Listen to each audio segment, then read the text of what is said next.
एक सरस्वती वंदना गीत है। आप लोग इस गीत को सुने और कमेंट बताएं कि गाना कैसा लगा। 15 अगस्त आने वाला है, इस गीत को बच्चे सीख सकते हैं।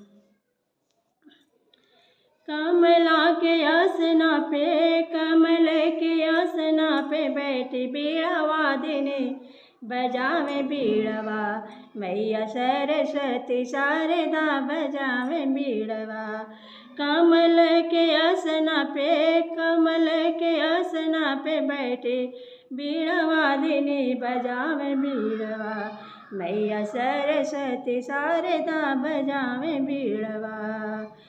मैया के द्वारे जे भक्त जन जाला, श्रद्धा के फूलवा से पूजन कराला।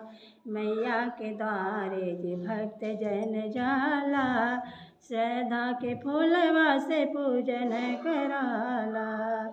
ज्ञानी बनाई दिहली, ज्ञानी बनाई दिहली, मैया अनुगामिनी बजावे बीड़वा। ज्ञानी बनाई दिहली, मैया अनुगामिनी बजावे बीड़वा, मैया सरस्वती शारदा बजावे बीड़वा। कमला के आसना पे, कमल के आसना पे बैठे बीड़ा वादिनी बजावे बीड़वा, मैया सरस्वती शारदा बजावे बीड़वा, मैया सरस्वती शारदा बजावे बीड़वा।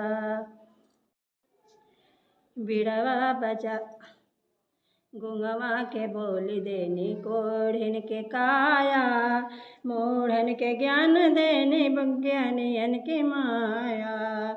गुंगवा के बोल देने कोढ़ी के काया, मूढ़न के ज्ञान देने ज्ञानियन के माया।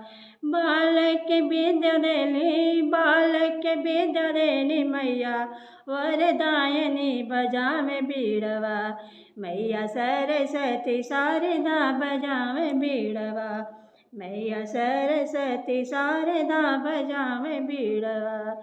कमल के आसन पे, कमल के आसन पे बैठी बीड़ा वादिनी बजावे बीड़वा, मैया सरस्वती शारदा बजावे बीड़वा।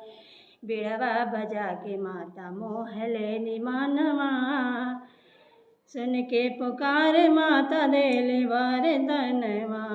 बीड़वा बजा के माता मोह लेनी मानवा, सुन के पुकार माता देली वरदानवा।